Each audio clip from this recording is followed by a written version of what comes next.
नमस्कार दोस्तों, मैं आज आपके सामने लेके आया हूँ मनोविज्ञान के अंदर तीनों अवस्था यानी शैशवावस्था, बाल्यावस्था और किशोरावस्था की ज़बरदस्त ट्रिक है। इसके माध्यम से आपको मैं सभी जो परिभाषाएं हैं उसको आपको मैं याद करवाने की गारंटी लेता हूँ। तो चलते हैं हम इस वीडियो की तरफ। मनोविज्ञान की सभी परिभाषाएं ट्रिक के साथ आपको याद करवाएंगे, जिसके अंदर आपको शैशवावस्था, बाल्यावस्था, किशोरावस्था की आपको ज़बरदस्त ट्रिक मिलेगी, जिसके माध्यम से आप इनको याद रख सकते हैं। तो सबसे पहले हमें ये ध्यान होना चाहिए कि शैशवावस्था कितने साल से लेकर कितने साल के बीच में होती है। जो शैशवावस्था है ये 0 से 5 यानी जन्म से लेकर 5 साल तक जो अवस्था मानी गई है वो होती है शैशवावस्था। इसके बाद में जो पहली परिभाषा है ये है फ्राइड की, यानी फ्राइड के अनुसार बालकों को जो कुछ बनना होता है वह प्रारंभ के 4-5 वर्षों में बन जाता है। यानी बालकों को जो कुछ बनना होता है वह प्रारंभ के 4-5 वर्षों में बन जाता है। तो आप इसको इस तरीके से याद करेंगे कि फ्राइड का मतलब होता है फ्रॉड। आप फ्राइड को फ्रॉड के नाम से पढ़ेंगे, यानी फ्रॉड। और 4-5 वर्ष यानी जो 4-5 साल का जो बच्चा है वो कभी फ्रॉड नहीं होता, क्योंकि वो एक सीधा साधा बच्चा होता है और वो बड़ा होने पर तो फ्रॉड बन सकता है, लेकिन 4-5 साल का बच्चा है वो कभी फ्रॉड नहीं हो सकता। आप इस तरीके से याद करेंगे। तो दूसरी जो परिभाषा है वो है वाटसन की। इसके अनुसार शैशवावस्था में जो सीखने की सीमा तथा सीखने की तीव्रता है वह और किसी अवस्था से बहुत तीव्र है। वाटसन के अंदर आप सन को पकड़ेंगे, यानी सन में से होता है सूर्य। जब निकलता है तब हमारे जो सीखने की सीमा है और सीखने की जो तीव्रता है वो बहुत ही ज़्यादा बढ़ जाती है, यानी तीव्र हो जाती है, क्योंकि रात्रि के समय हमें दिखाई नहीं देता है। इस वजह से जो सीखने की सीमा और सीखने की जो तीव्रता वो कम होती है, लेकिन सन के आने के बाद में ये तीव्रता बढ़ जाती है। इसके बाद में जो तीसरी जो परिभाषा है ये वेल्टाइन की, यानी वेल्टाइन के अनुसार शैशवावस्था को सीखने का आदर्श काल कहा है। यानी जो वेल्टाइन है उसने शैशवावस्था के अंदर ये कहा है कि जो शैशवावस्था है वो सीखने का एक आदर्श काल है। वेल्टाइन से आप याद करेंगे वेल्टाइन डे, यानी जो प्रेम का इजहार करने वाले हैं वो वेल्टाइन को एक आदर्श काल मानते हैं। यानी वेल्टाइन डे है उस दिन को क्या मानते हैं? आदर्श काल मानते हैं। इसके बाद में जो चौथी जो परिभाषा है वो है क्रो एंड क्रो की, यानी इसके अनुसार 20वीं शताब्दी को बालक की शताब्दी कहा है। यानी क्रो एंड क्रो क्या कहता है कि 20वीं जो शताब्दी है वो बालकों की शताब्दी है। तो इसको आप याद करेंगे, क्रो में होता है कौवा, यानी बालक ने 20 कौवे पकड़े। आप इस तरीके से इसको याद करेंगे, यानी बालक ने कितने कौवे पकड़े? 20। क्रो में कौवा, 20वीं यानी 20 कौवे किसने पकड़ी? बालक ने। इसके बाद में जो आगे वाली जो परिभाषा है वह थोर्नडाइक की। इसके अनुसार 3-6 वर्ष का बालक अर्ध स्वप्नों में रहता है। थोर्नडाइक क्या बोलता है कि जो 3 से 6 वर्ष का बालक है वह अर्ध स्वप्नों में रहता है। आप इसको कैसे याद करेंगे? डाई को आप ऐसे मानो, डाई जो हम बालों के लगाते हैं ना, वो डाई लगाने के बाद में आदमी 3 से 6 साल का दिखता है, क्योंकि 3 से 6 साल के जो बच्चा होता है उसके बाल काले होते हैं। वो अपने ऐसे स्वप्न लेता है कि मैं डाई लगाने के बाद में 3 से 6 वर्ष का हो जाता हूँ। उसके बाद में हम बात करते हैं बाल्यावस्था की। जो बाल्यावस्था है वो होती है 6 से 12 वर्ष की। जो बाल्यावस्था है वो 6 से 12 वर्ष की होती है। इसके अंदर कुछ परिभाषाएं हैं कोल एवं ब्रूस की, यानी कोल एवं ब्रूस के अनुसार बाल्य अवस्था संवेगात्मक विकास का अनोखा काल है। जो कोल एवं ब्रूस है वो कहते हैं कि जो बाल्य अवस्था है वो संवेगात्मक विकास का अनोखा काल है।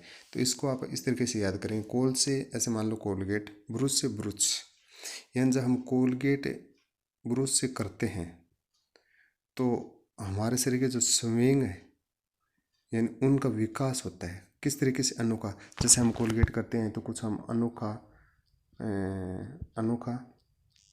अंदाज करते हैं, जैसे मान लो हमें थोड़ा अजीब सा लगता है तो आप इस तरीके से इसको याद करेंगे कि कोलगेट करने के बाद में जो हमारा मुंह है ये कुछ अलग टाइप का हो सकता है, हो जाता है, यानी अनोखा हो जाता है। इसके बाद में जो इसकी जो दूसरी परिभाषा है वो है रोस के अनुसार। बाल्य अवस्था को मिथ्या परिपक्वता कहा है। रोस ने क्या बोला है? रोस ने ऐसे बोला है कि जो बाल्य अवस्था है वो एक मिथ्या परिपक्वता है। रोस से ऐसे मान लो रोस, मिथ्या मतलब झूठा, झूठे को कभी रास नहीं आता है। तो इसके अंदर आप याद करेंगे रोस, रास और मिथ्या, इनको आप पकड़ेंगे। यानी मिथ्या झूठे को कभी क्या नहीं आता? रास, यानी मिथ्या को कभी रास नहीं आता। इस तरीके से आप इसको याद करेंगे। इसके बाद में जो आगे वाली जो परिभाषा है वो है फ्राइड के अनुसार। फ्राइड क्या कहता है कि बाल्य अवस्था जीवन का निर्माण काल है। फ्राइड क्या कहता है? फ्राइड कहता है कि बाल्य अवस्था जीवन का निर्माण काल है। ये इतनी ज़्यादा इम्पोर्टेंट नहीं है, लेकिन आप इसको ध्यान में रखेंगे। इसके बाद में आगे वाली जो परिभाषा है वह है किलपैट्रिक के अनुसार। जो किलपैट्रिक है वो क्या बोलता है कि बाल्य अवस्था प्रतिद्वंदात्मक अवस्था है। बाल्य अवस्था प्रतिद्वंदात्मक अवस्था है। किल का मतलब होता है मारना। किल का मतलब क्या होता है? मारना। प्रतिद्वंदात्मक यानी जब दो व्यक्तियों के बीच में प्रतिद्वंदात्मक यानी आपस में कोई मतभेद हो जाता है तो वे एक दूसरे को किल करते हैं, यानी मारते हैं। तो आप इस तरीके से इसको याद कर सकते हैं। इसके बाद में आगे वाली जो परिभाषा है ये है किशोरावस्था के अंदर। किशोरावस्था 12 साल से 18 साल के बीच में होती है। इसकी जो परिभाषा है, जो पहली परिभाषा है वो है किलपैट्रिक की। यानी किलपैट्रिक के अनुसार इसमें कोई मतभेद नहीं है कि किशोरा अवस्था जीवन का सबसे कठिन काल है। किलपैट्रिक क्या कहता है कि इसमें कोई मतभेद नहीं है कि किशोरा अवस्था जीवन का सबसे कठिन काल है। यानी किल का मतलब मारना होता है। आपको पता है किशोर होते हैं वो बहुत ज़्यादा उग्र होते हैं, तो वे किसी को भी किल कर सकते हैं, किसी को मार सकते हैं। अगर वो मारेंगे तो आपको पता है उसके अंदर जो काल आएगा वो कैसा काल आएगा? कठिन काल आएगा। इसके बाद आगे वाली जो परिभाषा है वह है रोस की। यानी रोस के अनुसार किशोरावस्था शेष व अवस्था की पुनरावृत्ति है। रोस क्या बोलते हैं? रोस ऐसे बोलते हैं किशोरावस्था शेष व अवस्था की पुनरावृत्ति है। यानी जो शेष व अवस्था के अंदर हम जो जिस प्रकार से झूठे को रास नहीं आता है, उस तरीके से जो किशोर हैं उनको भी आपको पता है जो झूठा होता है उसको भी रास नहीं आता। इस प्रकार से हम इसको याद कर सकते हैं। इसके बाद में आगे वाली जो परिभाषा है वो है कोलसनी की। यानी कोलसनी के अनुसार किशोरावस्था में किशोर पुरुषों को अपने मार्ग में बाधा मानते हैं। कोलसनिक, सनिक यानी सनिक का मतलब ऐसे मानो आप है सैनिक। यानी किशोरावस्था में किशोर पुरुषों को अपने मार्ग में बाधा मानते हैं। किशोरावस्था में किशोर पुरुषों को अपने मार्ग में बाधा मानते हैं। यानी जो छोटे बच्चे होते हैं वो ऐसे मानते हैं, जो किशोर हैं उनको वो क्या मानते हैं? अपने मार्ग के बाधा मानते हैं। क्योंकि किशोर उस स्थिति से गुजरे हुए होते हैं, तो उनको पता होता है कि किस स्थान पे क्या करना चाहिए। लेकिन जो शेष अवस्था के जो बच्चे होते हैं उनको ये ध्यान में नहीं होता। इस वजह से वो उनको डांट फटकार करते हैं, तो उनको वो अच्छा नहीं लगता। वो ऐसे मानते हैं कि ये हमारे मार्ग के अंदर क्या कर रहे हैं? बाधा उत्पन्न कर रहे हैं, यानी पत्थर डाल रहे हैं। तो आप इसको इस तरीके से याद करेंगे कि जो सैनिक है वो हमारे लिए तो बहुत कुछ कर रहे हैं, लेकिन हम क्या मानते हैं? उनको अपने मार्ग के अंदर बाधा मानते हैं। तो इस तरीके से आप इनको याद कर सकते हैं। इसके बाद जो आगे वाली जो परिभाषा है वो है क्रो एंड क्रो की। यानी क्रो एंड क्रो के अनुसार किशोरा अवस्था वर्तमान की शक्ति और भावी जीवन की आशा का परिवर्तित काल है। यानी जो किशोरा अवस्था है वो वर्तमान की शक्ति और भावी जीवन की आशा का परिवर्तित काल है। ये इतनी ज़्यादा इम्पोर्टेंट नहीं है, आप इसको थोड़ा ध्यान में रखना। इसके बाद जो आगे वाली जो परिभाषा है वो है स्टेनले हॉल की।